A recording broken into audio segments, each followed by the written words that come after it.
اعوذ باللہ السمیع العلیم من الشیطان الرجیم بسم اللہ الرحمن الرحیم۔ اللہ کے نام سے شروع کرتی ہوں جو بہت ہی مہربان اور نہایت ہی رحم کرنے والا ہے۔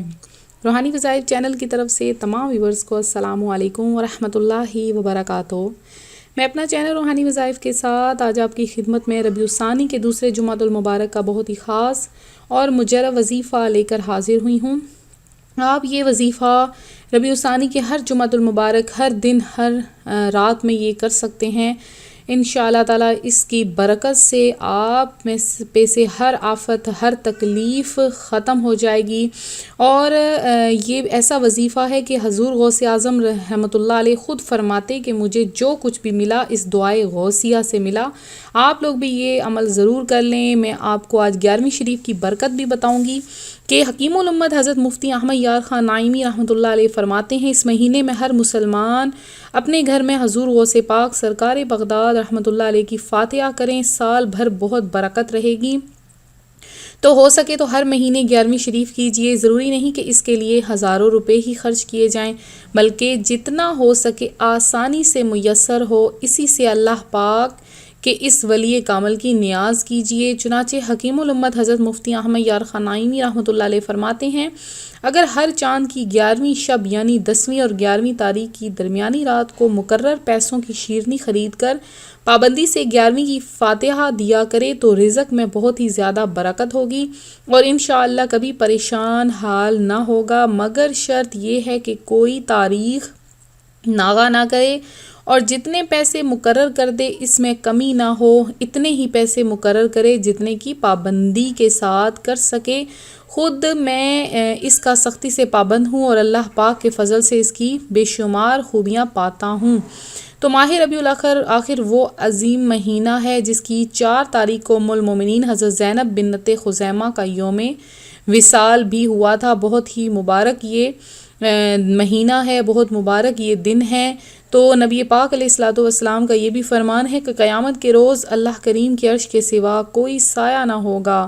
3 شخص اللہ کریم کے عرش کے سائے میں ہوں گے، وہ شخص جو میری امتی کی پریشانی کو دور کرے، میری سنت کو زندہ کرے اور مجھ پر کثرت سے درود پاک پڑھنے والا ہو۔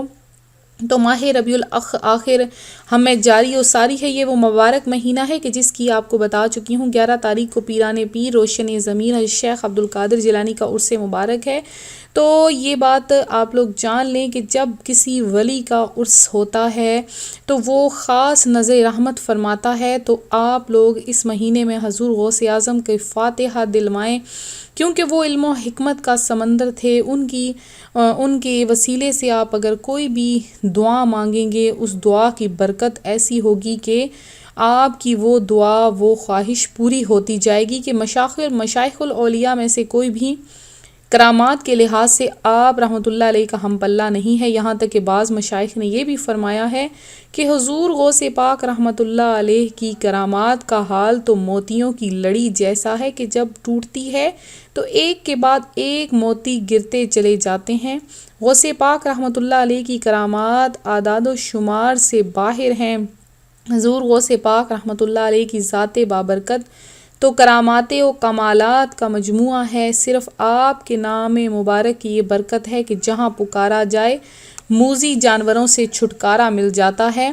جب آپ چاہتے ہیں آپ کے گھر میں کوئی سانپ وغیرہ گھس آیا ہے، چوہوں کی بھرمار ہے یا کوئی بچھو وغیرہ ہیں بہت زیادہ، جگہ جگہ پر آپ چٹائی اٹھاتے ہیں وہاں سے بچھو ملتے ہیں، اپنے بستروں کے نیچے سے کہیں سے بھی کوئی موذی جانور آپ کو خدشہ ہے کہ آپ کے گھر میں موجود ہیں، تو آپ یہ کریں کہ حضور غوث اعظم کا نام لیں، آپ کے نام کی فاتحہ دلوائیں اور حضور غوث اعظم کا نام لے کر خصوصی دعا کریں، اللہ تبارک و تعالی سے آپ کے وسیلے سے دعا کریں۔ انشاءاللہ تعالی وسیلے کی ایسی برکت ہوتی ہے کہ وہ آپ کی وہ مصیبت ختم ہو جائے گی، وہ موذی جانور سے آپ کو چھٹکارا مل جائے گا۔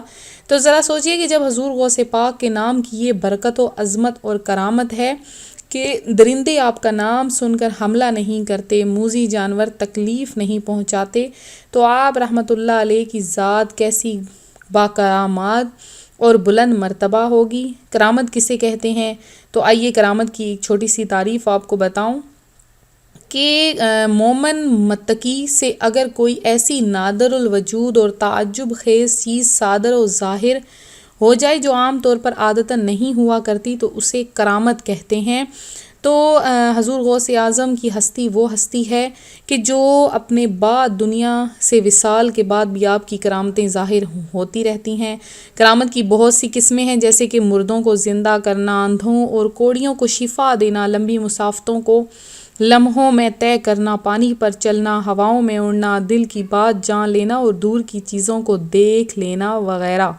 تو یہ تھی کرامت کی اقسام۔ اگر حضور غوث پاک پر رب کریم کا خاص فضل و کرم اور احسان تھا کہ اللہ پاک نے آپ کو اولیاء کرام سے بڑھ کر کرامات عطا فرمائیں۔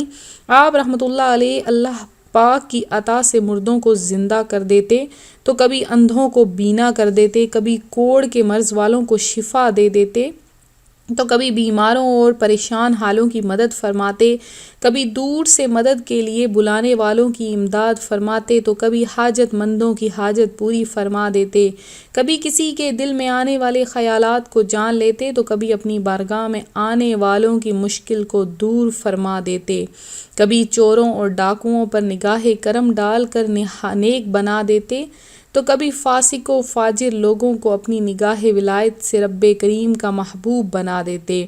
ہم آپ کو اسی طرح سے کرامات سناتے رہیں گے۔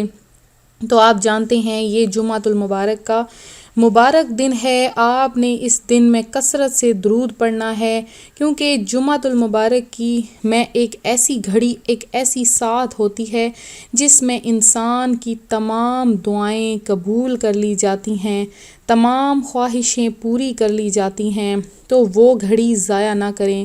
اور دعائے غوثیہ ایک ایسی دعا ہے، ویسے تو دعا مانگنی چاہیے، کثرت سے مانگنی چاہیے۔ جب آپ عبادت کرتے ہیں، آپ لوگ لگاتار عبادت کرتے ہیں، کوئی بھی نوافل پڑھتے ہیں، کوئی محفل سجاتے ہیں، چاہے وہ درود کی محفل ہو، چاہے وہ کوئی بھی محفل ہو، نعت شریف کی محفل ہو، کچھ بھی آپ پڑھتے ہیں، قرآن پاک پڑھتے ہیں، اس کے بعد جب تک دعا نہ مانگی جائے اس عبادت کا کوئی فائدہ نہیں، کیونکہ کہتے ہیں کہ دعا عبادت کا مغز ہے، تو اس کا فائدہ حاصل کرنے کے لیے آپ کو دعا کی بہت زیادہ ضرورت پڑتی ہے۔ دعا کو ضرور مانگا کریں، دعا سے پہلے ہرگز نہ اٹھا کریں، چاہے تھوڑی ہی مانگ لیں پر دعا ضرور مانگا کریں۔ تو جب حضور غوث اعظم رحمۃ اللہ علیہ دعا مانگا کرتے، اپنے لیے دعا مانگا کرتے، حضور کی امت کے لیے دعا مانگا کرتے، اور آپ اس قدر رویا کرتے کہ آپ کی داڑھی مبارک بھی گیلی ہو جاتی، اور اپنے گناہوں کی معافی مانگا کرتے۔ بے شک ان کے گناہ نہیں تھے، لیکن وہ پھر بھی اللہ تبارک و تعالیٰ کی بارگاہ میں ہمیشہ گڑ گڑا کر دعا مانگا کرتے۔ تو آج جو میں آپ کے لیے دعائے غوثیہ لائی ہوں وہ حضور غوث اعظم سے منقول ہے، کہ یہ وہ دعا ہے جس کو حضور غوث اعظم رحمۃ اللہ علیہ کی والدہ ماجدہ، آپ کی والدہ ماجدہ جو نہایت متقی اور پرہیزگار تھیں، نے آپ کو ہر قسم کی مصیبت، آفت یا تکلیف سے بچنے کے لیے آپ کو سکھائی، اور آپ کو سکھائی کہ کوئی بھی حاجت پیش آئے تو یہ دعا پڑھ لینا۔ حضور غوث پاک رحمۃ اللہ علیہ فرماتے ہیں کہ مجھے جو کچھ بھی ملا وہ اسی دعا سے ملا، اور آپ نے یہ دعا اپنے مریدین کو بھی سکھائی، تو آج میں آپ کو بتا رہی ہوں۔ یہ دعا آپ لوگ لکھ لیں، نوٹ فرما لیں، یہ دیکھیں سامنے اسکرین پر میں نے لکھ دی ہے۔ اس کو آپ نے اس طرح سے پڑھنا ہے، پہلے آپ نے الصلاۃ والسلام علیک یا رسول اللہ، یا آپ نے کوئی سا بھی درود پاک پڑھ لینا ہے 11 مرتبہ۔ اس کے بعد آپ نے اس دعا کو پڑھنا ہے، اللہ کافی کست الکافی وجدت الکافی لکل کافی۔ اس کے بعد آپ نے کفان الکافی وللہ الحمد، اللہ کافی کست الکافی وجدت الکافی لکل کافی کفان الکافی وللہ الحمد۔ یہ آپ نے اس دعا کو صرف اور صرف آپ نے 50 مرتبہ پڑھ لینا ہے، اور آخر میں پھر سے آپ نے 11 مرتبہ درود پاک پڑھ لینا ہے۔ اس کے بعد آپ نے حاجت مانگ لینی ہے، یا آپ نے اپنی مصیبتوں، پریشانیوں، آفتوں، تکلیفوں سے بچنے کے لیے دعا مانگ لینی ہے، آپ کسی بھی جمعۃ المبارک کو یہ وظیفہ کر سکتے ہیں۔ ربیع الثانی کا یہ وظیفہ ہے، کیونکہ جب جن دنوں میں ولی اللہ کا عرس مبارک ہوتا ہے وہ اپنے مریدین پر خاص نظر رحمت فرماتے ہیں، تو اللہ تبارک و تعالیٰ سے دعا ہے کہ ہمیں حضور غوث اعظم رحمۃ اللہ علیہ کی ہمیں زیارت نصیب فرمائے، دنیا میں بھی زیارت نصیب فرمائے، خواب میں زیارت نصیب فرمائے، مرنے کے بعد بھی حضور غوث اعظم کی زیارت نصیب فرمائے۔ تو میں امید کرتی ہوں میرا آج کا یہ روحانی وظیفہ آپ کو پسند آیا ہوگا۔ اسی طرح سے مزید روحانی وظائف حاصل کرنے کے لیے ہمارا چینل روحانی وظائف کو ضرور سبسکرائب کر لیں، بیل آئیکن کا بٹن بھی پریس کر لیں تاکہ جو بھی نئی ویڈیو اپلوڈ ہو آپ تک بآسانی اس کا نوٹیفیکیشن پہنچتا رہے۔ تو ویورز، جن بہنوں بھائیوں نے دعا میں حصہ لینا ہے اپنا نام کمنٹ میں ضرور میسج کر دیں۔ انشاءاللہ تعالی جمعۃ المبارک کے دن مغرب کی نماز کے بعد خصوصی دعا کا اہتمام کروایا جائے گا، تو آپ کو بھی دعا میں شامل کر لیا جائے گا۔ تو ملتے ہیں اپنے اگلے وظیفے کے ساتھ، اپنی دعا میں یاد رکھیے گا، اپنا خیال رکھیے گا، فی امان اللہ۔